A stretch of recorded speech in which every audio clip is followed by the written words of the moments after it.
Bonjour, c'est Romain Mousset. Aujourd'hui, je vous présente un livre.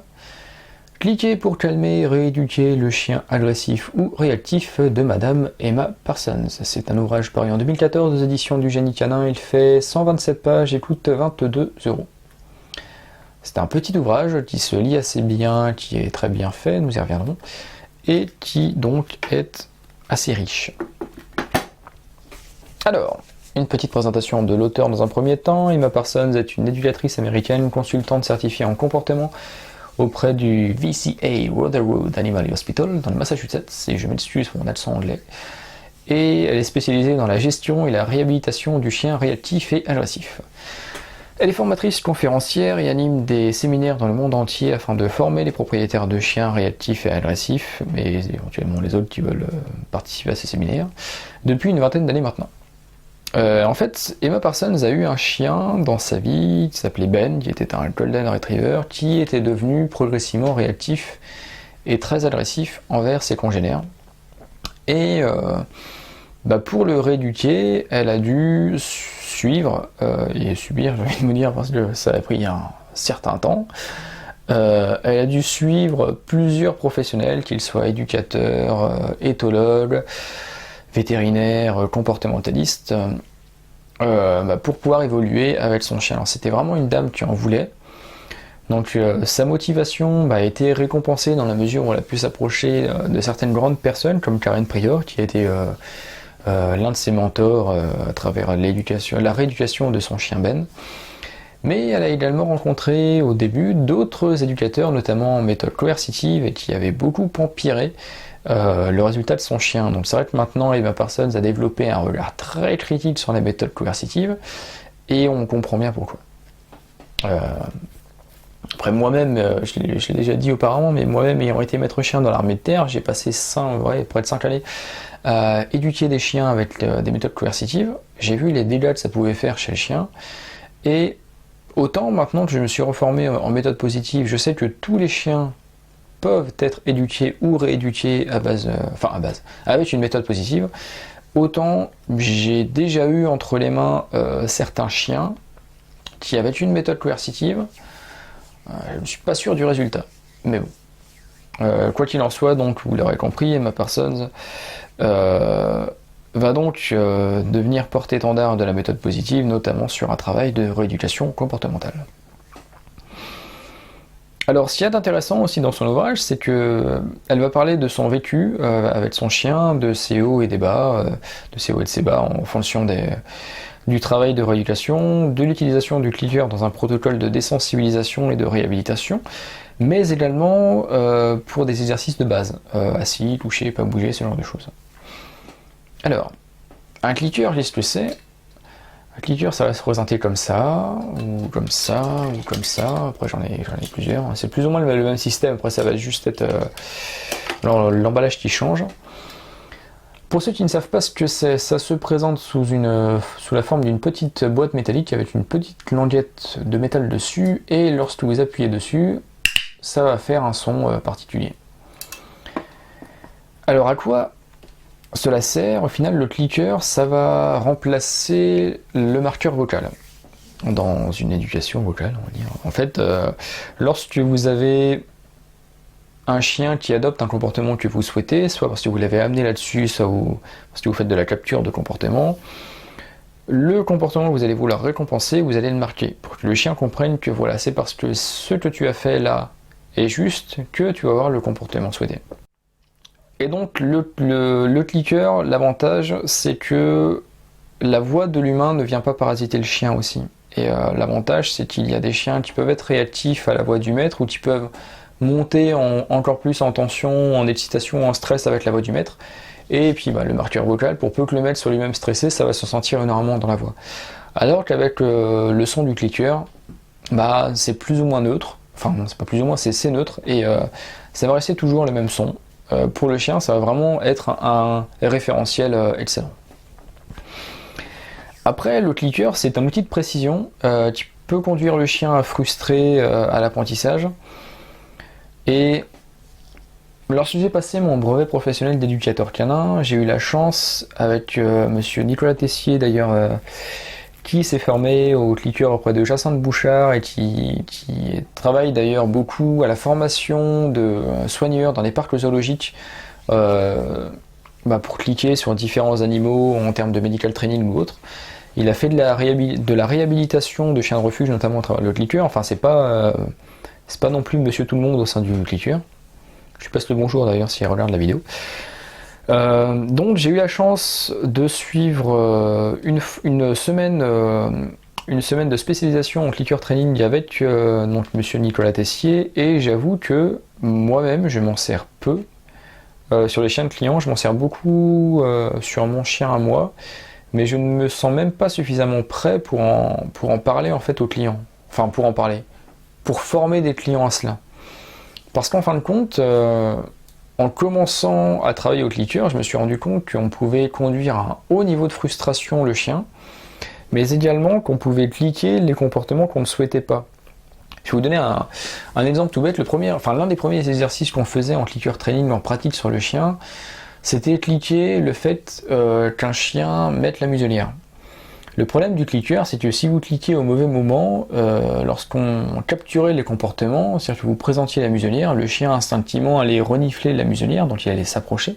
Si vous cliquiez ça, vous pouvez cliquer au fur et à mesure le fait que le chien se rapproche de la muselière, mais si le chien fait juste un hop et il se retire, et que vous cliquez à ce moment-là parce que vous y êtes pris trop tard, vous allez renforcer le comportement du fait que le chien recule la tête.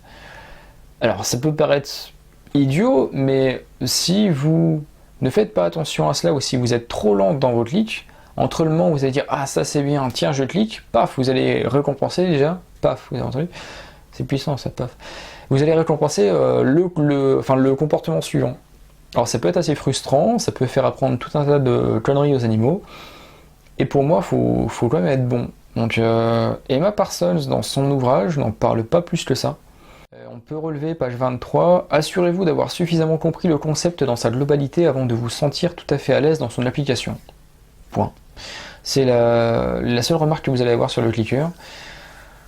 Donc moi je trouve que ça peut être assez léger, et c'est vrai que j'ai eu l'occasion de conseiller cet ouvrage à 2 personnes pour la rééducation de leur chien. Et je me suis rendu compte que c'était peut-être une belle connerie, parce que des gens qui n'avaient pas été formés à cela, et justement leur disant tiens, on s'était vu pour un bilan, on peut se revoir par la suite, moi je vous conseille ces bouquins-là. Bon, déjà c'est des gens qui ne m'ont pas beaucoup rappelé, parce qu'en fin de compte ils se sont dit là maintenant j'ai le bouquin, je peux travailler tout seul.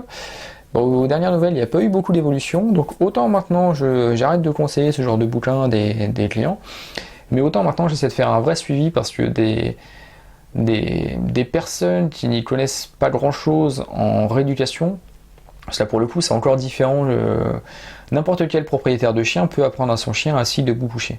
Mais lorsque vous commencez à travailler sur un protocole de rééducation de chiens agressifs, je suis pas sûr que juste avec un clicker à la main et un petit bouquin comme ça, vous puissiez monter tout un protocole de A à Z.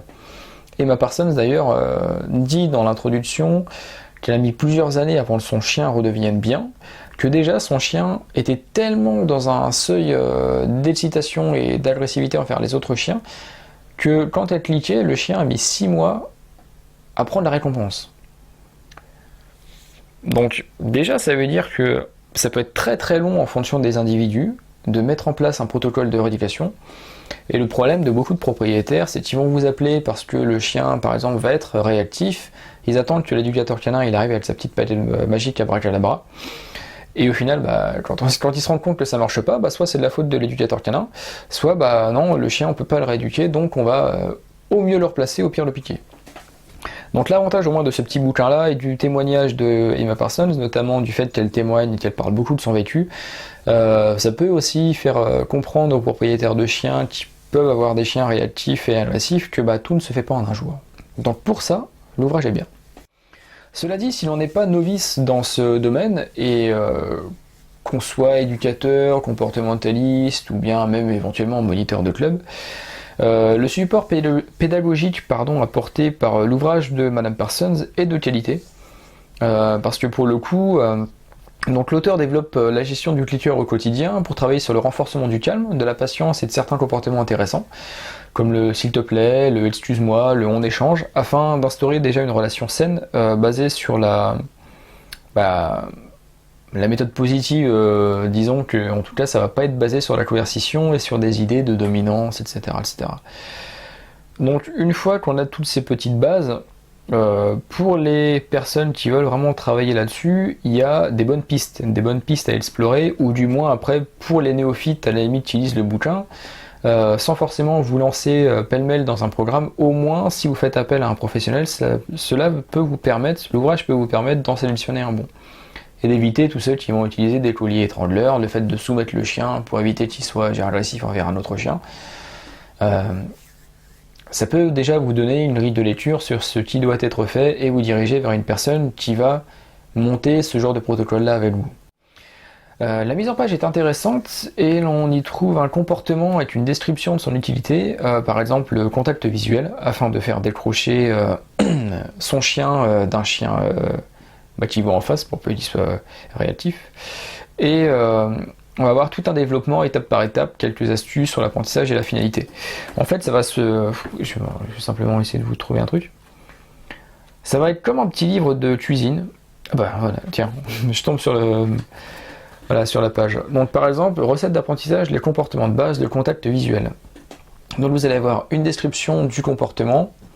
Je sais pas si on va bien voir. Une description du comportement, les différentes méthodes ou étapes pour y arriver, la finalité, et puis après des extensions sur l'exercice. Par exemple, une fois que le chien vous a regardé, qu'il a compris qu'il devait vous regarder pour interagir avec un autre chien, enfin déjà pour décrocher le fait qu'il y ait un congénère, une fois que vous avez ce contact visuel là, vous allez pouvoir travailler sur plein d'autres choses après. À savoir, maintenant que tu me regardes, est-ce qu'on part sur un autre comportement? Est-ce qu'on part sur une invitation pour aller échanger avec l'autre chien? Si le chien va pas le démonter, évidemment. Bref, donc pour ça, le bouquin est vraiment bien fait. Donc le tout est bien expliqué avec justement des développements des outils de compréhension sur les notions d'extinction de comportement, de contre-conditionnement et d'apprentissage opérant. Donc c'est-à-dire que vous n'allez pas juste avoir les recettes, vous allez aussi avoir le pourquoi. Pourquoi est-ce que Emma Parsons vous propose de faire ça? Quelle va être la finalité? Justement, donc en parlant des lois de l'apprentissage, elle va vous parler donc au niveau de la loi d'extinction de comportement, si vous voulez éteindre un comportement, il faudrait qu'avant vous fassiez ça et ça et ça. Donc au final, ça fait vraiment une petite mine d'informations ce bouquin. Même si pour moi, j'insiste encore là-dessus, c'est pas parce que vous avez ce bouquin entre les mains que n'importe quelle personne peut se mettre à rééduquer un chien agressif. Donc il y a également tout un chapitre centré sur la communication canine, les gestuels et les attitudes, notamment ce que Turid Rudas avait développé comme les signaux d'apaisement, afin de rééduquer le chien réactif en lui réapprenant à communiquer et à interagir pacifiquement avec ses congénères. Donc c'est-à-dire que vous n'allez pas uniquement rester sur du contre-conditionnement, à savoir quand tu vois un autre chien, tu t'assois vers moi, tu me donnes la patte par exemple, vous allez aussi en cliquant, remodeler les outils de communication de votre chien. Pour lui apprendre à se calmer, pour lui apprendre à se détendre, pour lui apprendre à baisser déjà son seuil d'excitation. Et c'est pour ça que je dis tous ces petits travaux-là, c'est vraiment subtil. J'avais eu aussi l'occasion d'assister durant mon brevet professionnel à un exercice justement où on apprenait, c'était une chienne malinoise je crois, à baisser son seuil de réactivité face à un autre chien. Faut être vraiment pointu et puis il faut être vraiment vigilant quoi. Les experts du clicker, ceux qui sont vraiment bons, ne vont même plus travailler sur cliquer le fait qu'un chien adopte le comportement, ils vont même être en amont, ils vont cliquer les micro-mouvements qui vont amener le chien à produire le comportement. Je sais pas si vous me suivez, le muscle qui se contracte et qui va prévoir tel ou tel comportement. Le mec qui est vraiment bon dans le clicker, un type comme Nicolas Tessier par exemple, il va cliquer ça quoi. C'est-à-dire qu'il s'est encore rien passé, mais il sait que dans la tête du chien à ce moment-là, il va faire ça. Puisque, je sais pas, le mouvement du corps ou je sais pas, l'énergie où il y a un truc, à ce moment-là il sait que le chien il va faire ça. Donc là pour le coup, il faut vraiment être bon quoi. Emma Parsons s'attarde également sur l'agressivité envers les humains dans le cadre de son dernier chapitre. Et elle donne des axes de travail au clicker, quelques informations sur la gestion de l'environnement, le tout une fois de plus bien documenté et détaillé. Elle va donc parler des zones de confort, des zones de stress, des zones de fuite. Elle va expliquer ce qui va amener le chien à développer de l'agressivité envers l'humain, comment le retravailler. Donc Évidemment, vous allez trouver plein de petites pistes à explorer vous-même par la suite en faisant d'autres recherches annexes. Donc cet ouvrage, qu'il soit pour les néophytes ou pour les passionnés ou les professionnels du domaine, c'est une bonne piste, c'est une bonne base, c'est un très bon support de travail. Après, à voir ce que vous allez en faire en finalité dedans. Donc, c'était Emma Parsons, cliquer pour calmer, rééduquer le chien réactif ou agressif, aux éditions du Génie Canin, petite maison d'édition assez intéressante où ils font des ouvrages de qualité qui traitent un peu de technique comme ça sur le chien. Si jamais je leur fais un petit peu de pub, c'est gratuit. Ça peut être très intéressant. Voilà. Donc c'est un ouvrage qui se lit très bien. 127 pages, ça se dévore assez facilement. Surtout, bon, ça se lit pas comme un roman, puisqu'en fin de compte, en fonction de l'évolution que vous allez avoir dans votre travail, vous allez cibler telle ou telle chose. Que vous soyez néophyte ou alors passionné, que vous voulez travailler simplement tel ou tel comportement ou tel process pour arriver à cela, vous allez piocher la petite information qui vous convient. C'est un ouvrage assez bien fait dans l'ensemble, mais j'insiste une dernière fois, l'éducation au clicker c'est déjà assez subtil en soi et les propriétaires qui se lancent là-dedans peuvent éveiller quand même la frustration de leur chien, mais dans le cadre d'une rééducation complète pour un chien, surtout dans le cadre d'agressivité, quand même faire appel à des professionnels. Après, voilà, une fois de plus, quand on part sur de la régulation de chiens agressifs ou réactifs, ça peut demander du temps, des semaines, des mois, des années. Par exemple, ça a été le cas pour Madame Parsons pour son chien Ben. Et il est vrai que malheureusement, les propriétaires de chiens, souvent les clients qui vont appeler des éducateurs canins pour ça, ne vont pas forcément voir cela ou comprendre cela. Et on a beau leur dire, mine de rien, s'ils le lisent dans un bouquin, ça peut être un peu plus intéressant pour eux. Voilà, ça va être tout pour moi. En attendant, je vous dis à bientôt.